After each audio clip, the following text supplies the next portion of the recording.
All right, so home exterior cleaning. So this was a cedar siding house. So is the siding oxidized? We want to do a finger test. Literally, go up to the house. You know, when I'm doing a walk around with a customer, I'm going to show them and be like, oh, you got oxidized siding. You know, soft washing is not going to take care of that. That's a restoration. So there's restoration and cleaning, right? There's two different things. So we're cleaning. We're doing a maintenance clean here. We're not doing a restoration. That's going to be extra. So you're setting it up right before, not after when the guy's cleaning the house and she's like, this still is dirty. You ever do a house, right? And she comes out with a magic eraser and she's like, it's still dirty. I'm like, ma'am, it's not. You know, you're just taking a layer of paint off so it looks brighter. So, but again, setting the expectation because they don't know. You know, they're like, I want my house cleaned professionally. They're thinking you're getting every nick, you know, every corner. It's going to look immaculate. But, you know, if I could reverse aging, I'd be on a beach in Tahiti. I wouldn't be cleaning your house. I'm sorry, you know, but it is what it is. You got a 12-year-old house. It's not going to come out like a 2-year-old house. So what type of siding is it? You know, is it hardy plank? Is it cedar shake? That's going to be a different price, right? Because if it's a cedar shake, we're going to use more chemical. If it's a hardy plank, it's just like vinyl, so it's not too bad, but there might be other stains. So you got to know what the different types of siding are. So for you new territory managers, you know, I would research the different types. I would do some research on that, especially with decking, like Ipe decking. You know, you got your pine. Know your different decking, Trex, all this stuff. That way you're better prepared so you are the professional. They're like, oh, I didn't even realize this was Brazilian pine, you know? And then they're like, how did you know that? You know what I mean? And then it's like, well, this is what we clean. We have the experience, the systems. You know, we've been in business for X amount of years. You know, you're setting up the value, the expectations. They're like, okay, when can you do it? You know, when we get to the end of the proposal, you guys will see when we get to the kitchen table, where do I sign? Every time. That's what you want. And you don't want a 100% closing ratio though, right? What does that mean? Too cheap, thank you. You want around a 60-65% closing ratio. If you get a territory manager that's closing 90%, what does that mean? You got to raise your prices. You know, who in here would want to do less work for more money? Everybody, yes. All right, so will your chemicals kill my plants? We get that a lot because we use sodium hypochlorite. I tell the truth, yes. Because what's growing on your house is a mold, a mildew. It's a plant. You know, you got algae and bacteria growing on your roof. Can it kill your landscaping? Heck yeah. It'll toast it. She's like, what do you mean? I'm like, well, we actually take care of it. We have a dedicated ground guy. He's going to wet the plants. We have plant wash that neutralizes the salt in the sodium hypochlorite. It's going to fortify the landscaping. It's going to repopulate it. It's going to put good bacteria back in it. And all that stuff. Then you go into it and they're like, wow, okay, awesome. You know, now they know that you're taking care of their needs. But guess what? When the next guy comes, because they're getting 3 quotes, and the guy's like, no, it's not going to hurt your landscaping. It's all biodegradable. The customer's going to be like, really? What are you using? Sodium hypochlorite? But it doesn't do anything for plants. It's safe. You know, now what is, you know, now she's like, wait a minute, let me do some research because Precision Pro Wash said it would. Then they're going to make that educated decision. You know, you want to set it up, and I don't bash my competition by no means, okay? I let them know that I use a lot of my competitors because it's bringing up the whole area, you know what I mean, in around our community. You want to do that. You want to create really good friends that if you get a big job, you know, that you need to bring backup in. For instance, when we did the Bon Secours Wellness Arena, I had 3 to 4, I think it was 4 calls on my cell phone that day that my competitors were like, hey man, I just got a request for the Bon Secours Wellness Arena. It's huge, right? Downtown Greenville. Huge building. They're like, I can't do it, but I recommended you. Give me a kickback when you get it, you know? I had 4 people recommend me, right? So what happens, I got the call from the manager. The guy called me. He's like, man, I had like 5 people come out here to quote this, and they all said, you're the guy to do it.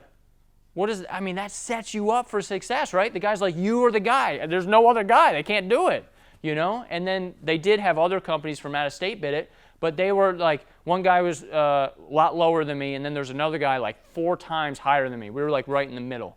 And he's like, yeah, we want to use you. You're local. You know, you guys can do it. And the cool thing was, he was like, how long is it going to take?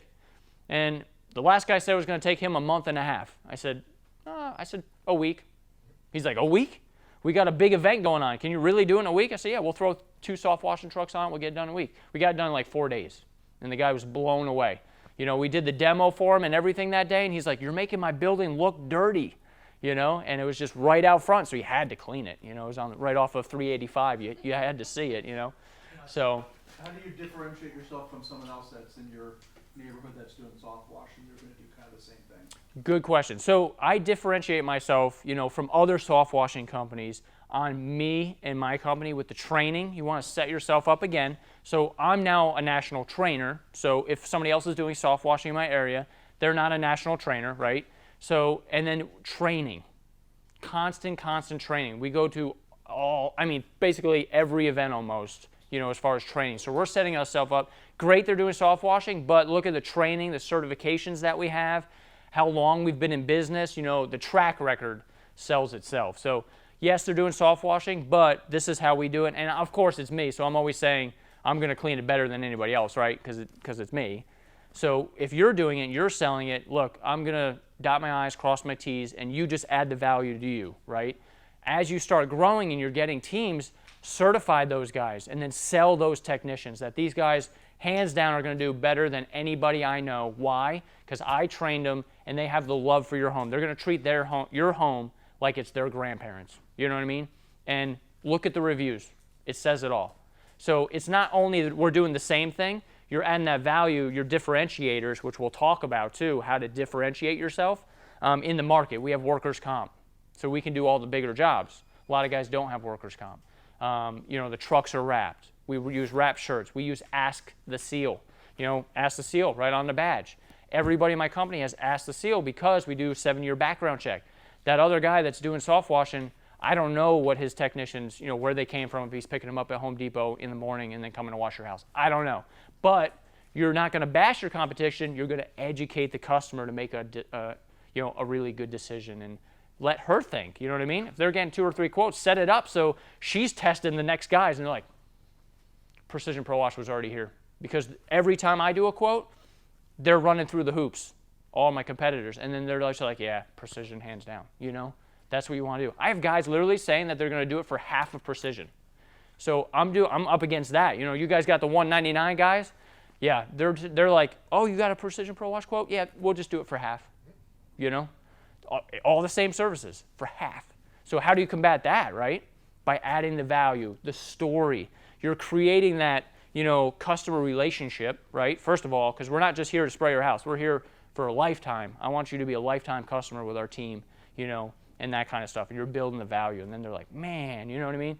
And then you just get them involved. And then shoot, you're going to be coming in eating cookies and milk and, you know what I mean? And it's just gravy from there.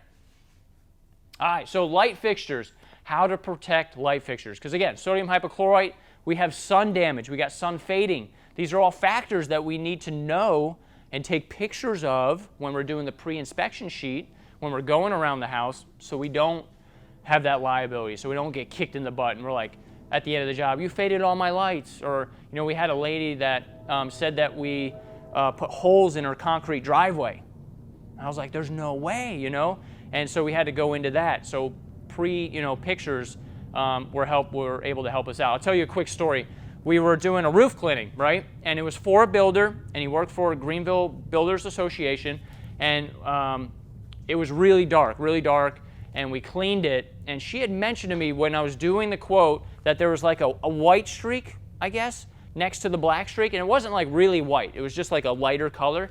And I was like, okay, we're probably not going to get that off because it's just meant for the mold and mildew. Like, we're just treating your roof. It's not going to change the color of your shingle. It's not going to make it look like a brand new, you know, it's going to look really, really good because it's going to be clean, but it's not going to make the color of the shingle brand new, right? So I set up the expectations with the wife, and we cleaned the roof, and everything is good, except for we had a bad batch. They call it batching. And so it was a perfect line where these were, and where that white streak was all white, and it was like blotchy on this roof. And so the husband calls me, he's like, you got to get out here, this roof looks terrible, your chemical destroyed my roof. And I'm just like, and this is the, like, almost president, like, he's really high up on the Home Builders Association. I'm just like, my heart dropped, you know, I'm like, oh my word, what's going on? So I drive out there and I'm looking at it and I'm like, oh my goodness. You know what I mean? And this is the first time I ran into it, and I was like scared. I'm like, I'm gonna have to replace this guy's roof. You know, I'm like, oh my word.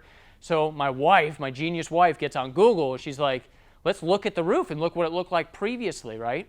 And so sure enough, Google had a picture of that roof 3 years prior to us cleaning it, and guess what was there? The batching. The stains were just starting to show, and the batching was still there, but the homeowner was like, that was never there before. You know, never there. So we printed out the pictures, and I presented everything, you know, my case, if you will, right, to him. And I'm like, look, my chemical isn't selective. It runs down the roof. It won't go like this and over here and just do this little section and like fade this section of shingle. It just wouldn't happen. So I was explaining it to him, and you know, I'm a younger guy. I had to grow out the beard, obviously, because I was like 24 years old. I had to put glasses on and look the part, right? So he's like talking down to me. He's like, well, if all you were supposed to do is get the mold and algae off, I'll pay you the $600. That doesn't mean anything to me. And like then he like started down talking to me and everything. And I'm like, sir, that's all that's exactly what I told you we were going to do is kill the mold and algae and give you a 5-year warranty. And you know, we weren't going to give you a brand new roof for $600. You know, just can't happen. And so the guy like gets all huffy and puffy and all right, and then he went inside and you know he had his roofer there and everything too. And I was like, sir, you've heard of batching before? Because I did a Google search and batching is a thing. You know, you get your shingles from different areas of the country and whatever. And so anyway, he was just this big thing, and I thought he was taken care of. I thought he was fine. Well, 3 years later, I did a radio commercial, and he called into the radio and said I ruined his roof. I'm like, man, are you kidding me? I showed you. We didn't do it. So anyway, so guys, cover your butt, take pictures, set the expectations up. As a territory manager, you want to build relationships, and this is how you do it. All right, so doors, sun damaged, same thing. If you get stained wood doors, cover them. Just cover them. Don't even spray them. I've had to replace like 4 or 5 doors, at $450 a door, because what happens is if it's covered, the bottom gets faded right up to the door handle, and then the rest is fine. But when you treat it, I guess you'd say the exposed sun damage will be more prevalent, right? Because now it's clean, and we kind of bring it out of the wood. So you got to watch that. Take pictures of your doors, door handles, light fixtures, broken windows, siding, anything you can, and on the pre-inspection sheet that you can put on there. You guys just hand wipe the white trim all the way around, stuff like that? Yeah, on the door. You guys just come back with a rag and just hand wipe it? Exactly, yeah, because you get the stained door, but you get the white trim that gets moldy and mildew. Yeah. Correct. So yeah, on that we'll just go in there with a bucket or hand wipe it and everything in a bucket and a brush type deal, and then just keep the door wet and you're fine in that aspect. All right, so how old is the home and when was it last cleaned? A lot of people don't get into these things, so you just get talking with the customer and you're like, you don't ask these qualifying questions. But it brings the reality down to home for the customer. When was this last cleaned? Well, shoot, it's 13 years old and I've only had it cleaned once, and it was probably 10 years ago, and then that's when you let them know, well, you got a 13-year-old home, it's not going to be 100% on everything, right? It might be 80% on the gutters. The house is going to look great, but some areas, there's problem areas. It's aging.